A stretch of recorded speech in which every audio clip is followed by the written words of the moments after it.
Hello aspirants, welcome to AKSIS Academy Daily Current Affairs. So as usual, నేను ఇచ్చిన question చూద్దాం. Songs from present ancient Indian lyrics in English translate చేసినటువంటి వ్యక్తి ఎవరు? నేను గాంధీ గారి గురించి చెప్తే గాంధీ గారే ఉంటారు కదా ఆన్సర్లో. So simple common sense. So answer is Gandhi గారు. ఇంకా ఈరోజు టాపిక్ మనము child sexual exploitation. Madras high court ఒక వ్యక్తి చైల్డ్ ఎక్స్ప్లాయిటేటివ్ మెటీరియల్ కలిగి ఉండడాన్ని ఒక కాంట్రవర్షియల్ జడ్జిమెంట్ ఇచ్చింది. ఎవరైనా వ్యక్తి చైల్డ్ సెక్షువల్ అబ్యూజ్ మెటీరియల్ కలిగి ఉంటే తప్పలేదు, దాన్ని యూజ్ చేస్తేనే తప్పు కదా అనేటటువంటి ఒక అంబిగ్యూటీతో కూడినటువంటి జడ్జిమెంట్ ఇచ్చింది. అయితే దీన్ని సుప్రీంకోర్టు మారుస్తూ చైల్డ్ సెక్షువల్ అబ్యూజ్కి సంబంధించి మెటీరియల్ కలిగి ఉన్నా కూడా అది తప్పే, సో అది కూడా శిక్షార్హమే, దాన్ని కూడా నేరంగానే పరిగణించాలి అనేటటువంటి అంశాన్ని పేర్కొంది.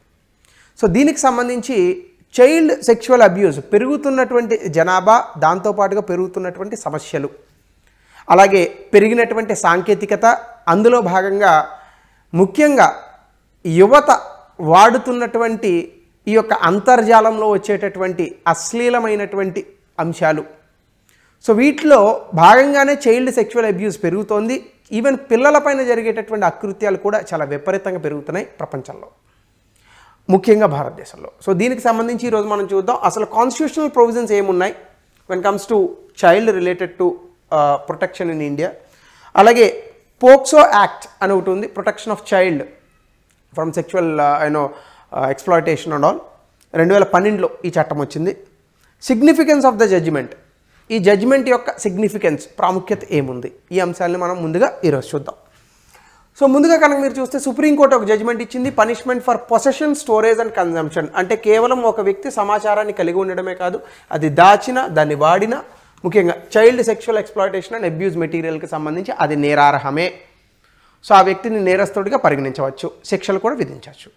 అయితే ఇదే థింగ్ని మద్రాస్ హైకోర్టు వేరేగా చెప్పింది. అంటే ఏంటి, ఎవరైనా ఒక వ్యక్తి కనుక పొసెషన్ ఉంటే, అంటే చైల్డ్ సెక్షువల్ అబ్యూజ్ మెటీరియల్ ఏదైనా, అది ఇమేజెస్ కావచ్చు, వాయిస్ ఓవర్ కావచ్చు, రికార్డింగ్స్ కావచ్చు, లేదని అనుకుంటే వీడియోస్ కావచ్చు, anything related to the child sexual abuse material possession ఉంటే అది తప్పు కాదేమో, తప్పు కాదు అని కూడా అనలేదు, అది నేరార్హం కాదేమో అని అన్నది మద్రాస్ హైకోర్టు. అది నేరార్హమే అని సుప్రీంకోర్టు తేల్చి చెప్పింది. అయితే ముందుగా మనకి కాన్స్టిట్యూషనల్ ప్రొవిజన్స్ ఏమున్నాయి.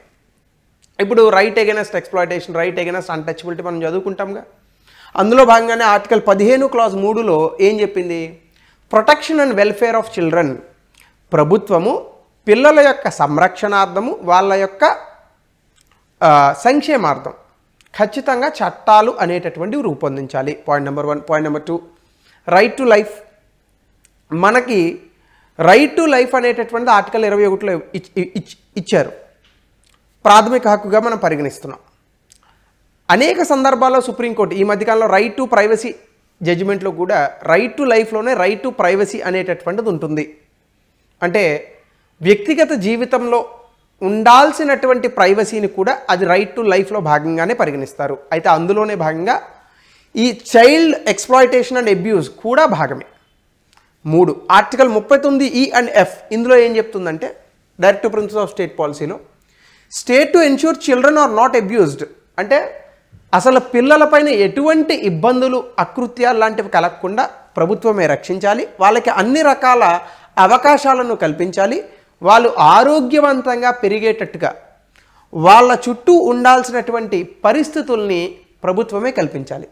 దాని కారణంగా వాళ్ళు స్వేచ్ఛాయుతమైనటువంటి జీవితాన్ని పొందగలుగుతారు. అలాగే article 47 directive principle of state policy, మళ్ళా ఇది కూడా ఏం చెప్తుందంటే, పబ్లిక్ హెల్త్లో భాగంగానే చిల్డ్రన్ ఎక్స్ప్లాయిటేషన్ అండ్ వెల్ఫేర్, అంటే పిల్లల యొక్క సంరక్షణ అలాగే సంక్షేమము, ఈ రెండింటిని కూడా ప్రభుత్వమే గమనించుకుంటూ ఉండాలి.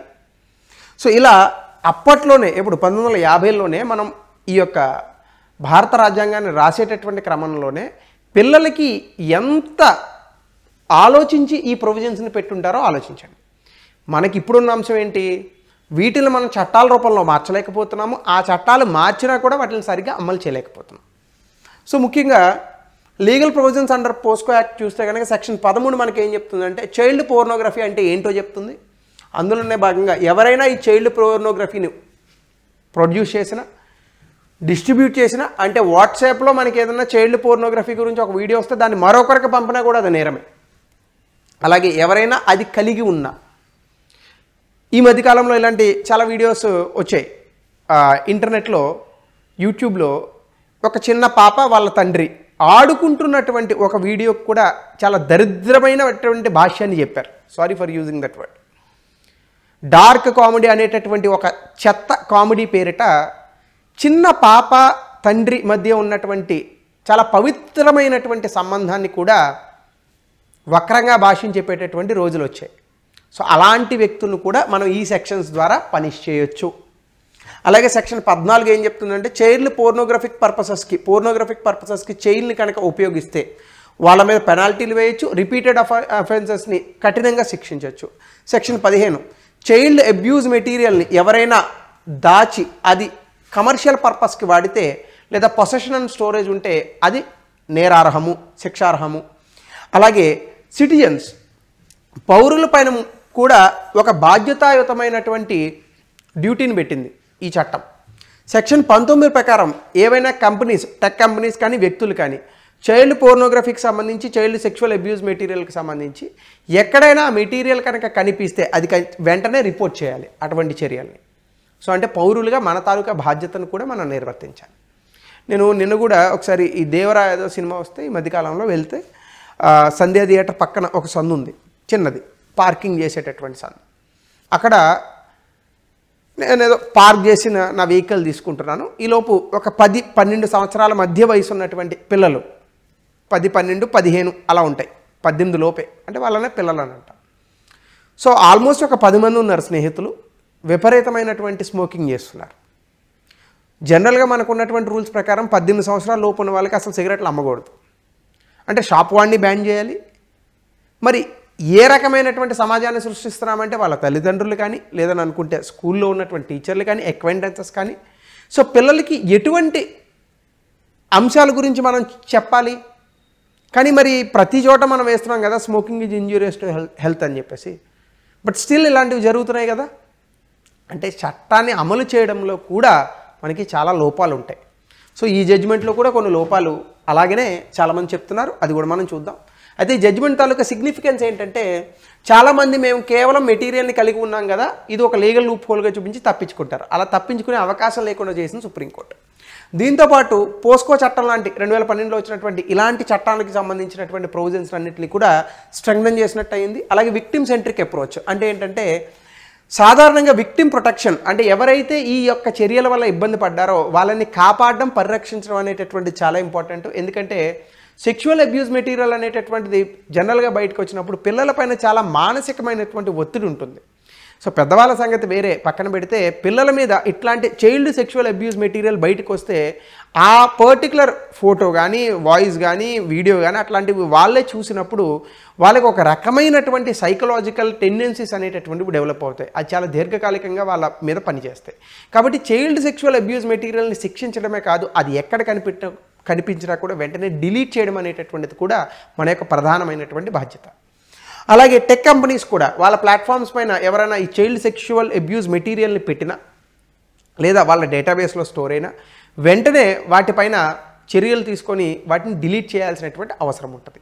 సో ఇవన్నీ కూడా జడ్జిమెంట్కి సంబంధించినటువంటి ప్రాముఖ్యతలుగా మనం తీసుకోవచ్చు. అయితే ఈ జడ్జిమెంట్లో కొన్ని లిమిటేషన్స్ ఉన్నాయి. ఏంటి? అడాలసెంట్ బిహేవియర్, పెరుగుతున్నటువంటి అంతర్జాలము, విపరీతంగా వాడుతున్నటువంటి ఇంటర్నెట్, ఈ కారణంగా అనేక రకాలుగా ఈ చైల్డ్ సెక్షువల్ అబ్యూజ్ మెటీరియల్స్ కానీ లేదని అనుకుంటే పోర్నోగ్రఫిక్ కంటెంట్స్ కానీ ఇప్పుడు ఉన్నటువంటి ఈ యొక్క బాలురు 18 సంవత్సరాల లోపు ఉన్నటువంటి పిల్లలు ఎవరైతే ఉన్నారో చాలా వరకు ఈ పర్టికులర్ కంటెంట్ని ఎక్స్ప్లోర్ చేస్తున్నారని మనకి డేటాస్ చెప్తున్నాయి.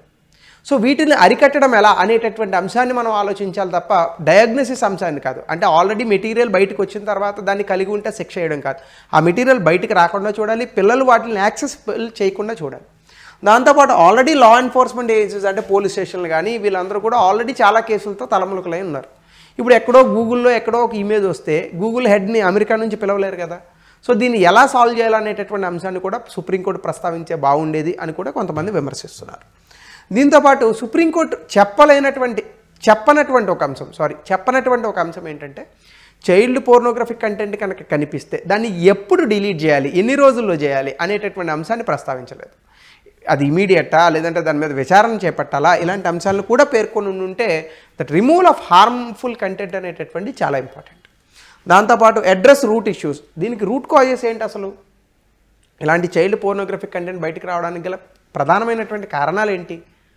సో పిల్లలకి మనం ఇచ్చేటటువంటి విద్య కానీ లేదా మన చుట్టూ ఉన్నటువంటి సొసైటీ కానీ ఏ రకమైనటువంటి ఒక ఆలోచనల్ని మనం వాళ్ళ బ్రెయిన్లో పెడుతున్నాము. ఎందుకంటే ఎప్పుడైనా పిల్లలు ఒక విషయానికి అట్రాక్ట్ అయ్యారు అంటే అది ఎక్కడో చూస్తేనే అట్రాక్ట్ అవుతారు. సో ఇలాంటి విషయాల పట్ల తల్లిదండ్రులు కానీ పౌర సమాజం కానీ స్కూల్లో ఉన్నటువంటి టీచర్లు కానీ చుట్టూ ఉన్నటువంటి పెద్దవాళ్ళు కానీ ఎటువంటి జాగ్రత్తలు తీసుకుంటారు, వీటిని బట్టే కదా రేపు వచ్చేటటువంటి యువత అంతా కూడా తయారయ్యేది. మరి ఆ రూట్ కాజ్కి సొల్యూషన్ చెప్పకుండా కేవలం ఒక జడ్జిమెంట్తో ఈ మొత్తం ప్రపంచాన్ని మార్చాలని అనుకోవడం ఎంతవరకు కరెక్ట్. సో ఇది కూడా సుప్రీంకోర్టు ఆలోచిస్తే ఇంకా బాగుండేదని కొంతమంది విశ్లేషకులు చెప్తున్నారు. సో ఇవన్నీ కూడా మన లిమిటేషన్స్ ఆఫ్ ద జడ్జ్మెంట్గా తీసుకోవచ్చు. దీనికి సంబంధించి 2017లో క్వశ్చన్ ఇచ్చాడు. దీని ఆన్సర్ని దయచేసి మీ కమెంట్ సెక్షన్లో పెట్టండి. అలాగే provisions of national child policy అలాగే స్టేటస్ ఆఫ్ ఇట్స్ ఇంప్లిమెంటేషన్, దీన్ని 200 పదాల్లో రాయండి. అలాగే ఈ విషయం పట్ల మీ యొక్క అభిప్రాయాలను కూడా తెలిపేటటువంటి ప్రయత్నం చేయండి. So thank you, have a nice day.